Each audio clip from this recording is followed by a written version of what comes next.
Thank you, Mr. Chair, and thanks to the three of you for being here. I want to talk just a little bit about the inherent unfairness and what I think transpired with Silicon Valley Bank. And I come from the venture capital industry, and this is a statement against interests, and certainly a statement against the interests of some of my friends. But the business model of Silicon Valley Bank was to provide banking services to venture capital firms and to venture-backed companies. And if you think about the fundamental trade that was implied, and I would even say explicit in their business model, what they did is they offered highly beneficial financial products to venture-backed companies and venture capitalists in exchange for having a large number of deposits in your Silicon Valley Bank account, sometimes often exclusively. So a common practice, for example, was to say that you would provide a line of credit to a venture capital firm, but only if that firm put all of its money, 100% of its deposits, in Silicon Valley Bank.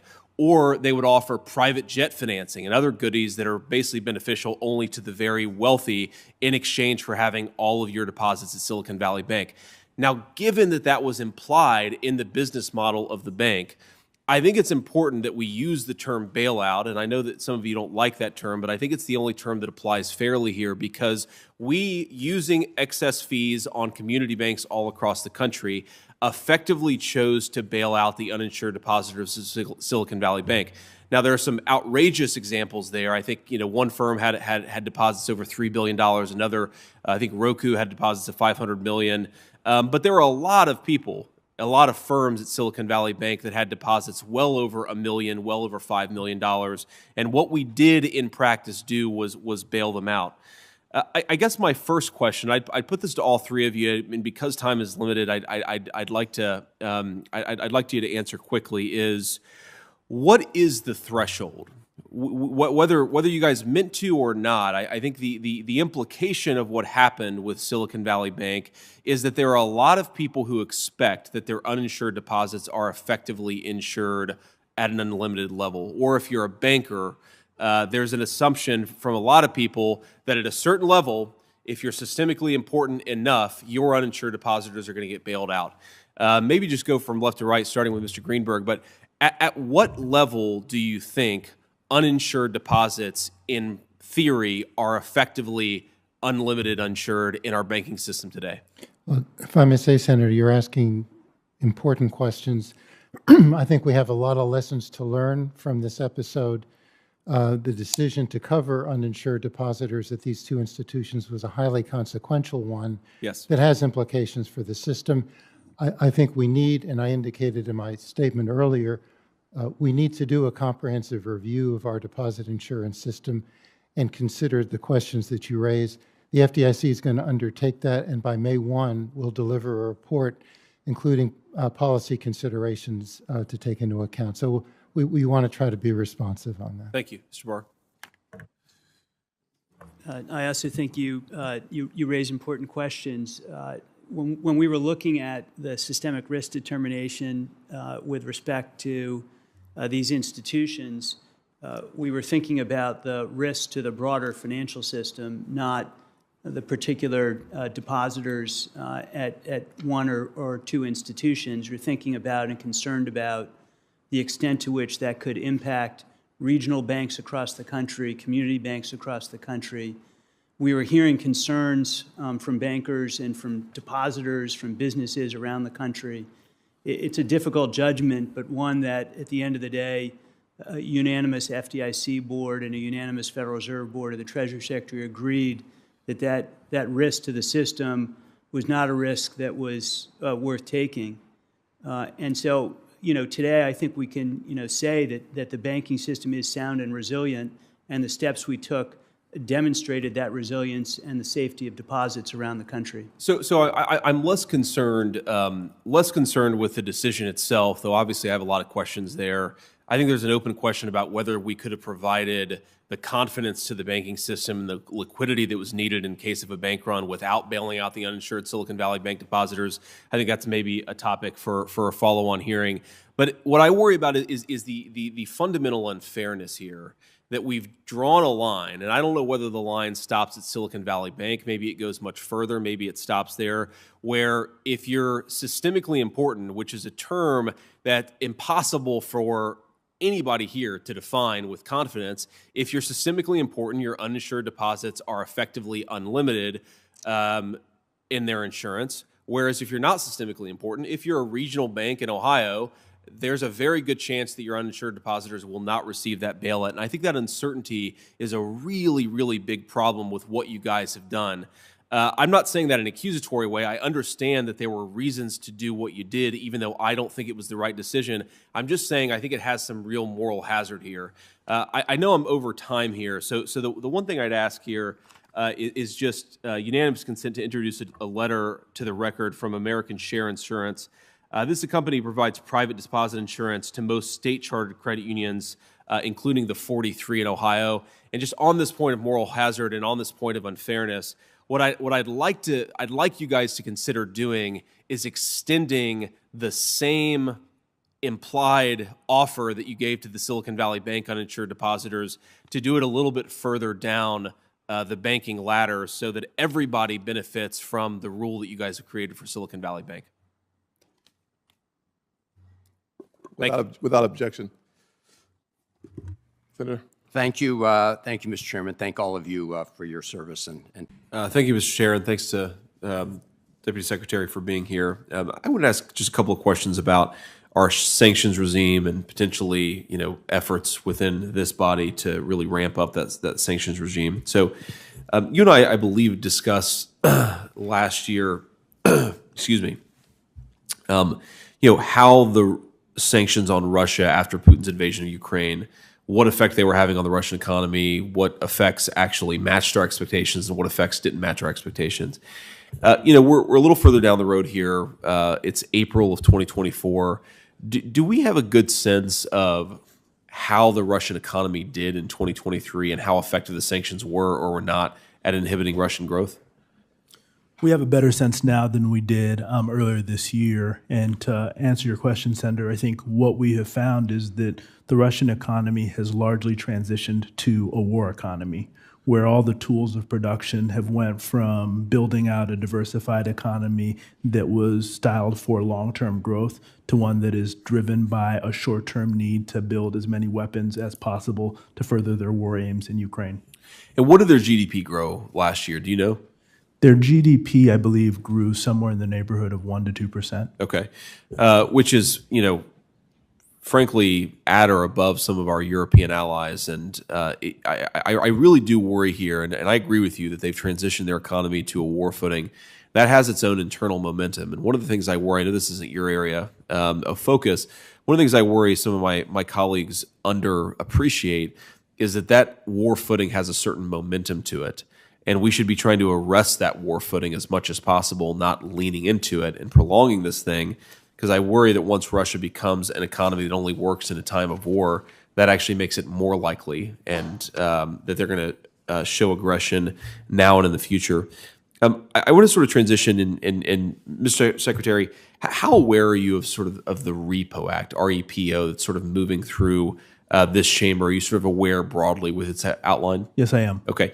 So one of the things that does, and correct me if I'm wrong here, because I'm trying to sort of think through my own view on it, but one of the really worrying provisions is that, as I understand it, it would actually freeze the current sanctions regime that we have on Russia in place legally as an act of Congress. And so if a future president or a second Biden term wanted to change that sanctions regime, they would need an act of Congress to do so. Is that correct? I'm not certain of that provision. My understanding is that it gives the president certain authorities. I don't know that it freezes the current regime. Okay. That's my understanding, at least, but I think worth having a follow-up conversation, and certainly my staff will follow up as well on that particular topic. Here's the thing that I worry about. I imagine that we have different preferences for who wins the next presidential election, Mr. Secretary, but whether it's a President Biden or a President Trump, I think it's really important for the next administration to have diplomatic flexibility to negotiate what will certainly, I think, be an end to the Russia-Ukraine war, whatever end that ultimately takes. I hope to God that it doesn't last another 5 years. And what I worry about with the Repo Act is that we actually, if we are freezing the sanctions regime, we prevent the president from having an important tool at his disposal and actually negotiating a peaceful settlement to that conflict. Let me ask just one final question on the Repo Act. as I understand it, it would give it would effectively force asset seizure of all Russian assets. And I'm wondering, have we done that in a time of peace with a country that we're not directly at war with? Have we ever done something like what the Repo Act envisions? So, Senator, the one thing I am clear of is that my understanding, at least, is the Senate version of the Repo Act gives the president the ability to, doesn't require him to do so. And I think part of the reason for that is because we know that the vast majority of those assets are in Europe, and we'd only want to act alongside our European allies if we did something like that. In terms of seizing the assets against a country that we're not engaged in hostility against, I don't know that we have done something like that at this juncture. Yeah, I appreciate that, Mr. Secretary. And with that, I yield the remainder of my time. Thanks for being here, and thanks for answering my questions. Thank you. Senator Warnock of Georgia is recognized. Senator Kennedy, Warner. Senator Vance of Ohio is recognized. All right, thank you, Mr. Chairman. Mr. Singh, I want to direct my questions to you. I just want to ask about the Russian sanctions, in particular, whether they've been effective or ineffective. And I want to just, as a backdrop here, offer a few pieces of information. So last March, a month into the war in Ukraine, President Biden went to the Royal Castle in Warsaw and unveiled a sanction regime that he said represented a, quote, new kind of economic statecraft with the power to inflict damage that rivals military might. I certainly hope he was wrong, because if he wasn't, then I'm a bit more worried about our military might than I was before I just read this quote. Because, look, the issue here is that the sanctions, if you look at the numbers, have clearly not matched up with what the Biden administration predicted. So a couple of pieces of information. Biden swore that the Russian economy would be, quote, cut in half. The White House predicted that last year the Russian economy would shrink by 15% or more. In fact, it shrank just 2.2%. Biden, I believe, said that the Russian ruble would be reduced to rubble. In fact, the Russian ruble is one of the best performing international currencies in the world today, and is worth, compared to our dollar, is worth the same that it was when the invasion began a little over a year ago. You were the architect of these sanctions, and so I'd like to better understand the approach that you advised President Biden to take. But first, I would like your candid assessment. Do you think that these sanctions have been effective? Thank you, Senator. I think sanctions are doing their job. They're not the only tool we're deploying. The most important ones are helping Ukraine fight for its freedom, enlarging and fortifying NATO's eastern flank, helping the world get off of Russian energy, welcoming the millions of refugees flowing into Europe. These are the tools that in tandem can make a difference. But when it comes to sanctions, yes, I think they're doing their job. You are correct, sir, that the decline in Russia's GDP, 2.2% last year, is lower than what many expected, including me. But as I mentioned previously, I think what Putin has done is created a Potemkin facade. He has propped up this year's growth by sacrificing his long-term growth potential. How? Capital controls. If you have a ruble in Russia, it's very difficult to convert that to a dollar. If you can't access dollars, you can't import anything. Without imports, Russia can't modernize or diversify its economy. Russia weaponized energy. That, of course, pushed up energy prices. That flattered net exports. That flattered GDP growth. But he's lost half of his energy customers. And oil and gas revenues are down 50% year over year. And then the last thing he did is he spiked government spending by 60%. You can do that to prop up GDP growth, but you'll deplete national savings. You'll drive up inflation. You'll drive up interest rates. We've degraded his military-industrial complex. We've cut off Russia from its major energy consumer in Europe. So, Mr. Singh, I want to just unpack a couple of points there. So certainly take the point that perhaps the Russian long-term economic damage has been there, but it's a little concerning for us as policymakers when the administration says that these sanctions are going to be effectively a military-grade deployment into the Russian economy. And then you look at the top-line data, and that just hasn't been borne out. And I worry about that. I also worry. I spoke to an international relations scholar yesterday who really expressed some concern about whether America's deployment of sanctions in this particular context and the failure to see obvious short-term benefit to the Americans, obvious short-term damage, or at least nearly as significant as short-term damage to the Russians, actually causes some credibility issues with our own government. Just a couple of other questions here. So I wonder when you guys were thinking about designing these sanctions, if you maybe underweighted and understated the importance of manufacturing, mining, the sort of real sectors of the economy that are much more important when you're developing a war economy than, let's say, finance or technology, or at least digital technology. I'm sort of curious there, sort of how you think about that, because you mentioned the Russian industrial base being degraded.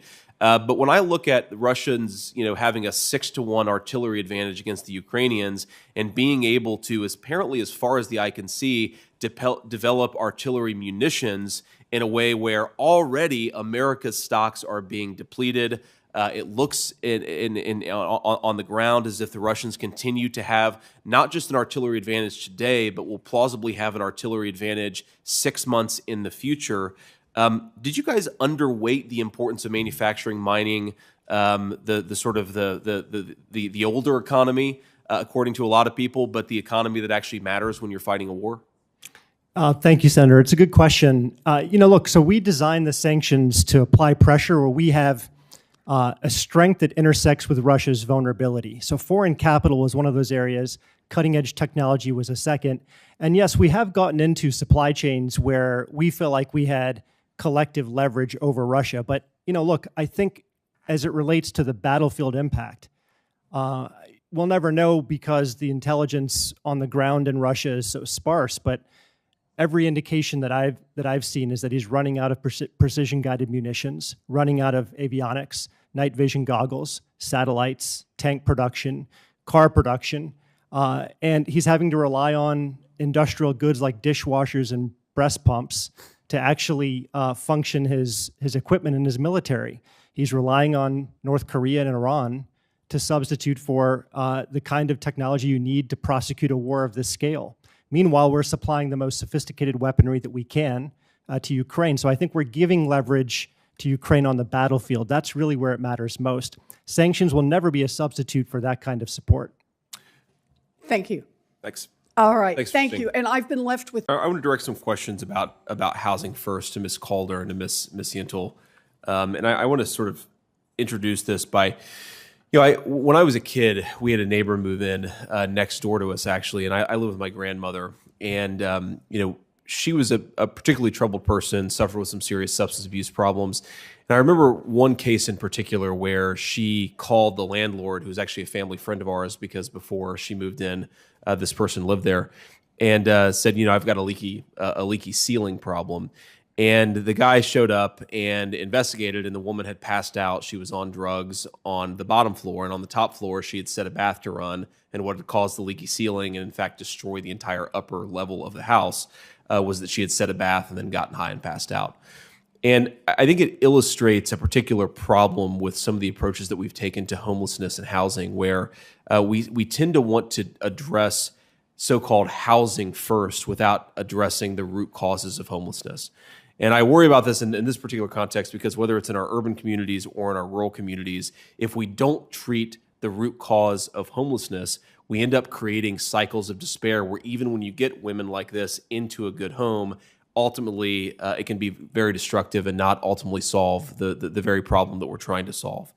So I guess the very first question I ask first to Ms. Calder is, do you think that we should allow people who have serious substance abuse problems, should we be giving them housing without any preconditions on substance abuse counseling, therapy, and so forth?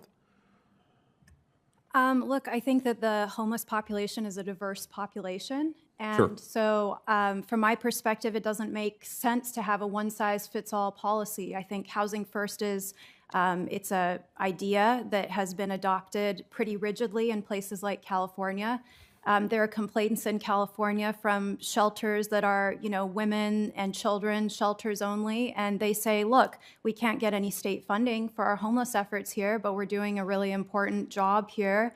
We need to, have rules around substance use, and the reason for that is that these women that come into this shelter, a lot of times they're fighting for custody. They want to secure custody of their kids, and it's hard to do that in an environment where people are using substances. So I think that there should be I think we should let all different types of homeless approaches, bloom and have a lot of diversity in that regard. And I think that unfortunately Housing First has been adopted in some places and that diversity has been sort of squelched. Yeah, I just want to build on that before turning to you, Ms. Cientul. So as I understand it, the problem with Housing First is precisely the one-fits-all approach. In other words, you can take housing programs that are attempting to treat the root cause of homelessness, but then you're denying them federal funds if they're not following the so-called Housing First approach. And I guess, Ms. Cientul, I just asked directly, do you agree with that approach? And I'd love to hear why or why not. Yeah, thank you for the question, Senator Vance. First, the root cause of homelessness, the one thing that all people experiencing homelessness have in common is lack of access to a decent, stable, affordable home. And the research and the evidence are very clear that if people have substance abuse challenges or mental illness, they are best able to address those challenges from a stable home. So low barrier Housing First approaches that get people into affordable, stable homes and then provide them with voluntary supportive services as necessary is shown again and again in the research and the evidence to be the most effective way to address homelessness. And there are a number of examples in your state of Ohio, very successful Housing First programs that work with people experiencing homelessness who don't have substance abuse or mental health challenges and those who do. And in both cases, it's the Housing First approach, that low barrier approach to getting somebody stably housed first that works. We tried sobriety requirements back in the 80s and the 90s. As a country, that was our approach to addressing homelessness. We had a stair-step model where people had to prove that they were so-called housing ready. It didn't work, and it was overly expensive. So let me just a couple points on that, Ms. Cientul. So first of all, it's interesting to contrast the 80s and 90s with where we are today, because while we've been trying a Housing First based approach for the past few years in this country, as I understand it, we're spending about 200% more providing homes to the homeless, 200% more on homeless support than we were when we weren't trying Housing First. And yet, simultaneously, the homeless population in the country has gone up 20%. So it strikes me as a very bad deal for the American taxpayer, but more importantly for the homeless, if we're spending twice as much or more, and yet we've seen the homeless problem get worse in this country. I think a related point, I know I'm short on time here, so I'll yield after just making this point, is I really worry about the social contagion effect on this, because it's not, of course, just the homeless people themselves who are affected, but it's the people they share a neighborhood or people they share a building complex with. And I really worry that what Housing First has done is taken a lot of people who are very much struggling and very much deserving of our compassion, though I think how we provide that compassion is up for debate. But it also introduces people with serious drug problems, serious mental illness problems into communities with kids who are already in a very unstable situation, and now they're having things like drug use normalized around them. And that's certainly what you see in some of the neighborhoods where you have people moving in who are struggling in very significant ways. Sometimes those behaviors can become normalized to the kids around them. And I worry about that. And I worry that the Housing First approach is focusing just on the homeless population and failing, by the way, but also it's ignoring a lot of the kids who are affected by this Housing First approach. Again, if Housing First is working, why isn't it working? The homeless problem is getting worse. Sure. Time to answer that? Go on, Ms. Cientul. Yeah, that's fine. Go on, Ms. Cientul. So again, with respect, and the evidence and the data are so clear that Housing First does work. We know, and it works in your state of Ohio. We know how to end homelessness. In fact, individuals have their homelessness ended every day in Ohio and throughout the country. What we can't do is stem the tide of people newly falling into homelessness as rents increase much faster than incomes do.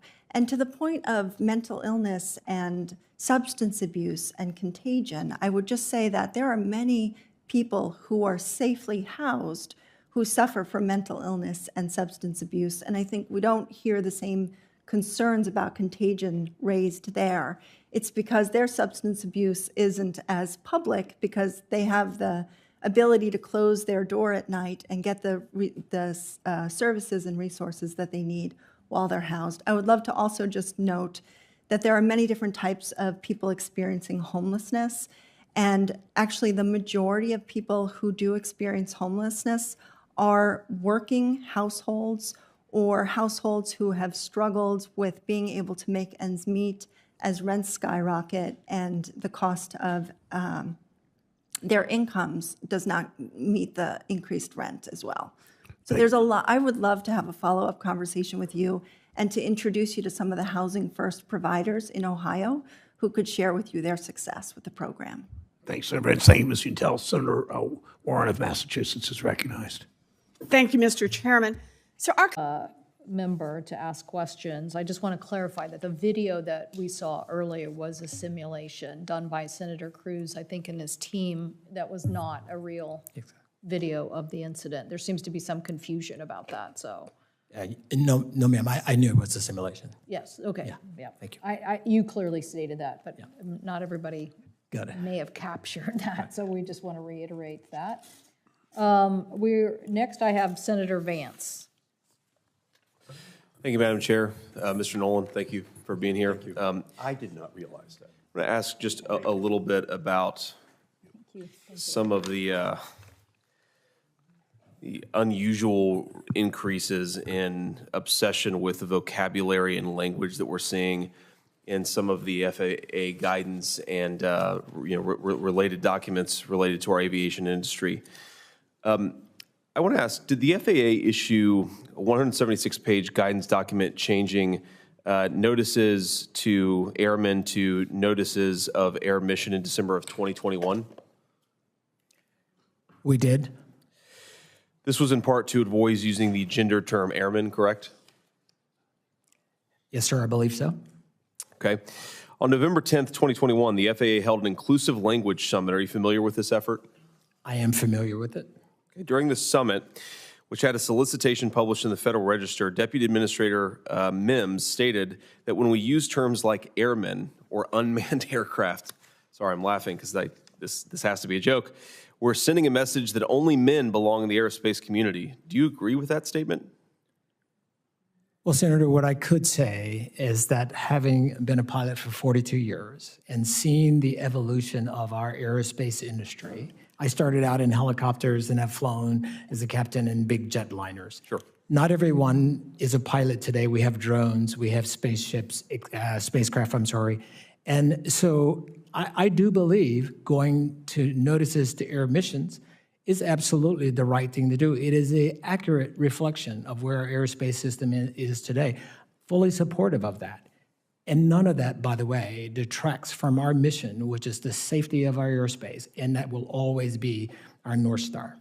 Yeah, I think the point is, if it makes sense for some aviation reason, that's fine. If it makes sense purely to avoid gendered language, it seems like an unnecessary preoccupation with the words that you're using and that we're using rather than the work that we're doing.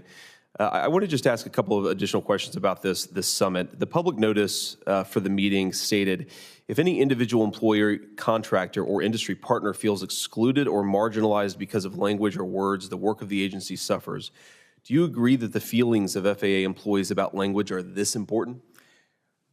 What I agree is that as we seek to attract the next generation of people into aerospace, mostly they won't look like the people sitting in this room. And so it's our ability to say, how do we bring tomorrow into today, into an industry that is evolving right before our eyes? So our ability to find inclusive ways of reaching underrepresented groups is a right path to be on. Okay, I'd ask unanimous consent to enter into the record the Drone Advisory Committee public ebook. I have it right here. This document uses the term wife as an example of the type of language that we need to eliminate. Is that something you support? I'm sorry, could you restate the question? I'm sorry, sir. Yeah, I just said, so I'm asking unanimous consent, first of all, to enter this into the record, but it explains that wife, the word wife, is an example of the type of language that we need to eliminate. And I'm just asking if that's something you think is necessary or something you support. I'd have to give that one some more thought. Well, I would hope that the word wife is not something that or is something that we can all agree is a reasonable vocabulary word that most Americans use in their daily life. It's not something that we need to eliminate. I don't have much time here, so I would just ask here, at the same summit, during a panel called How the FAA is Pushing Gender Language Boundaries, the panelists stated that FAA leadership brought us to where we are here today. We see the recommendations from the committee as a foundation, but it's also just the beginning of the conversation. It strikes me that preoccupying ourselves so much with the words that we use rather than the work that we do, especially as our infrastructure appears to be crumbling and we've had major flight outages the last couple of years, is at best a distraction and at worst a thing that takes attention away from focusing on the real problems.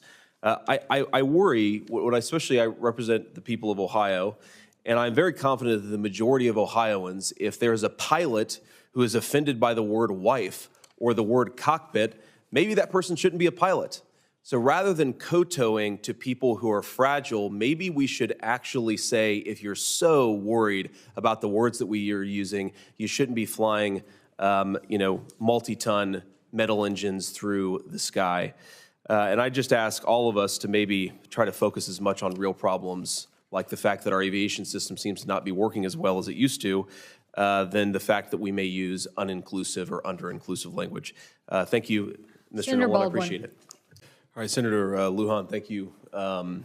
Chairman, and Ms. Sohn, thank you for coming before us today. So I want to take my line of questioning a slightly different direction from some of the other folks. And I think just to be direct with you, Ms. Sohn, there are actually areas of substantive agreement between the two of us on some of these issues. But I also notice that you are a participant in what I would call this weird racialization of American political rhetoric in the last few years. And in particular, I think coming out of a desire to give equal opportunity and fairness to every American, regardless of skin color, that's of course a very good thing. There's been this weird trend in certain corners of American politics to be very, very racialized and even to criticize explicit racial groups almost as a pejorative. And you unfortunately have participated in that. And I want to ask just a couple of questions on that.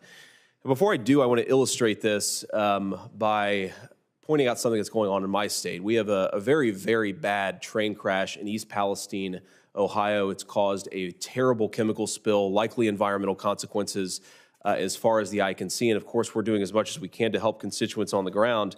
But I note that Secretary of Transportation Pete Buttigieg yesterday, when he made some public remarks, instead of commenting on this or talking about the issue or giving any reason to think that he's focused on one of the major transportation mishaps in this country over the last couple of years, he decided to instead focus on the terrible scourge of too many white men in the construction industry. And I find that preposterous, both on its own face, but also as a focus from the Secretary of Transportation. So I want to read you a tweet with that backdrop in mind. And I quote, "President Obama is a raggedy black supremacist president, and his cowardly enablers would rather kill everybody than stop killing white people." Do you think a person who said that should be appointed or confirmed to the FCC? Could you read I didn't quite get that. Could you just reread that, would you mind? President Obama is a raggedy black supremacist president, and his cowardly enablers would rather kill everybody than stop killing white people. Do you think a person, yes or no, who says that should be appointed to the FCC? I would need to know more of the context, honestly. Okay, well, I think really clearly a answer the person who said that should not be appointed to the FCC. Okay. And in fact, you retweeted the exact same thing, only with President Trump instead of President Obama, and the races reversed. Let me read another tweet, and let me ask you if this is an acceptable thing for an FCC commissioner. "Angry black woman, not a good look, Judge Brown Jackson." Would a person who tweeted that pejoratively be deserving of the position that you're seeking? I think it has nothing to do with the position that they're seeking, so not necessarily. So I think that's I know I tweeted something about Judge Kavanaugh, right? I think that's preposterous. Come on. You tweeted at Judge Kavanaugh, "Angry white man, not a good look, Judge Kavanaugh." Now, here's why I think that it's relevant. We live in a country that's very diverse. People come from very different backgrounds. And one of the things that preserves what little racial comedy and harmony we have in this country is that our leaders don't use that racial comedy and harmony like a toddler who discovered their daddy's gun. You talk about racial issues in a way that will inflame the very worst things in our country. And I fear that if you're given this position of authority, you will use that authority to continue to inflame and to continue potentially even to censor based on some of these ideas. Now, I've just illustrated a couple of ways that we talk about these issues, or some of our leaders talk about these issues. I hope that I never do. And if I do, I hope my constituents will hold me to account for it.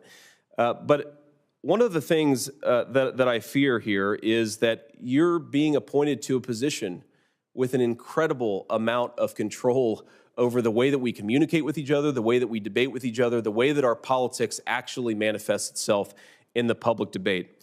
And I guess I'd ask you, do you think those comments are a good thing for the American people to hear, given how much power you will have if you get confirmed? Senator, I made those comments in my role as either a private citizen or a public advocate, and they will have absolutely no bearing on how I would act as an FCC commissioner. Ms. Stone, I appreciate that, but they reveal something about how you see the world, how you think about the world, and how you feel about the world. So I understand and respect that you made them in your capacity as a private citizen, but they are reflective of a person who will have a lot of power if the Senate confirms your nomination. And this is why I'm going to oppose your nomination, despite some areas of substantive agreement. Thank you, Ms. Stone.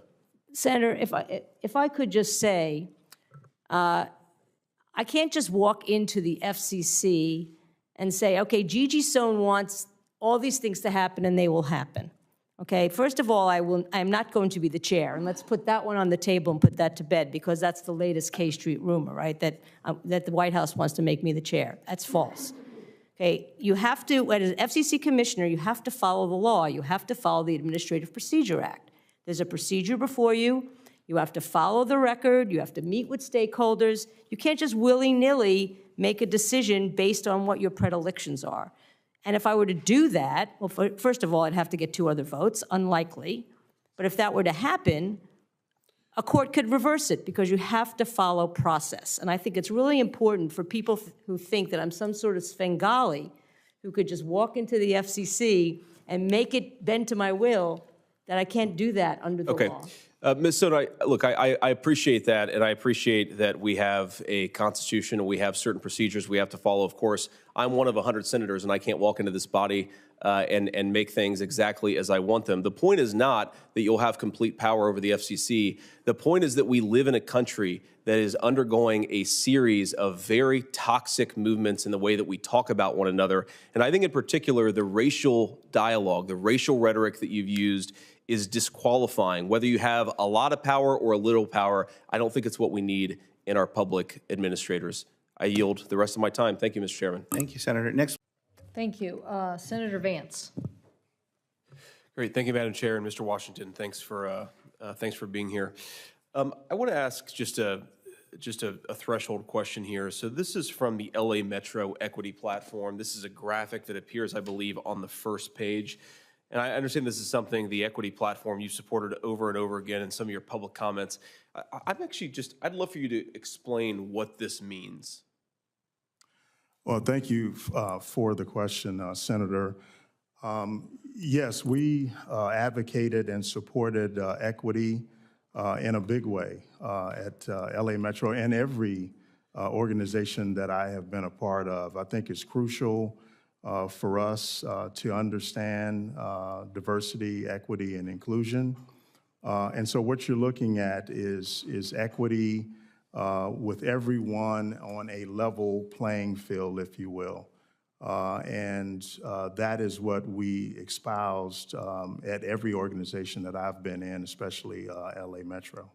And what do these boxes represent, I guess? I mean, they're, equality here, they have different sized boxes, and then here, there are different boxes here. I'm just curious what this is supposed to mean. Yeah.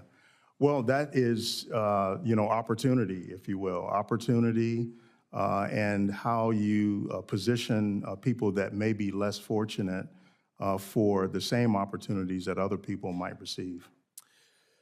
Okay, I got to say, Mr. Washington, I appreciate the attempt at an explanation there, but I don't fully understand why equality and equity are different. I would assume that equality of opportunity is something that we all believe in and agree with.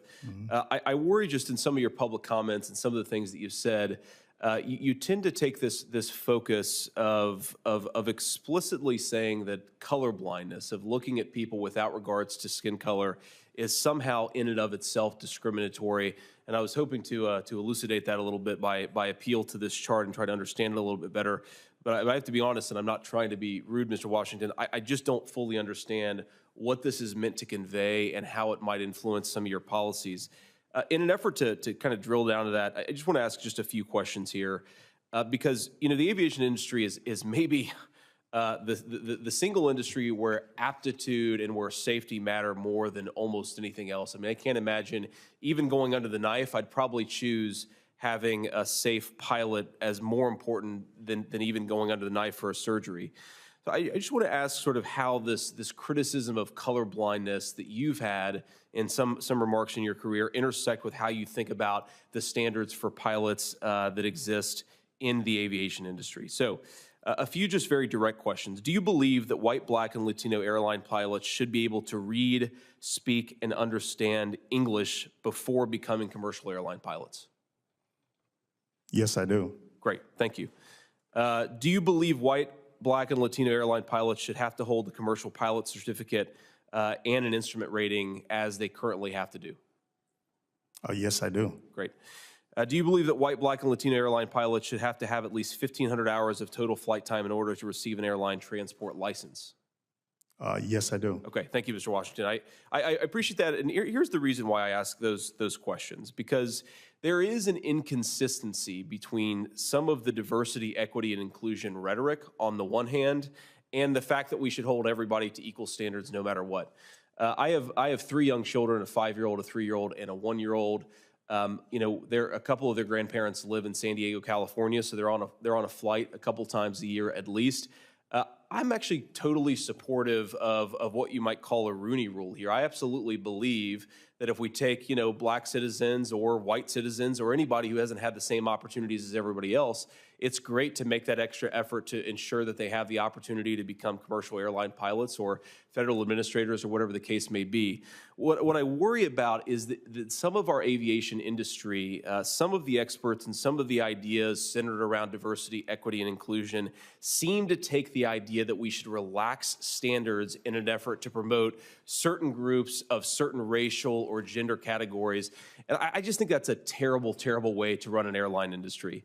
I don't really care whether the pilot that I have, what their gender is, what their skin color is. I just care about whether they can do the job. And I hope that you're committed to the same exact attitude, because if we don't have safe airline pilots and if we relax the standards in an effort to get pilots of a certain skin color or a certain gender, it's going to be disastrous, quite literally. Thank you.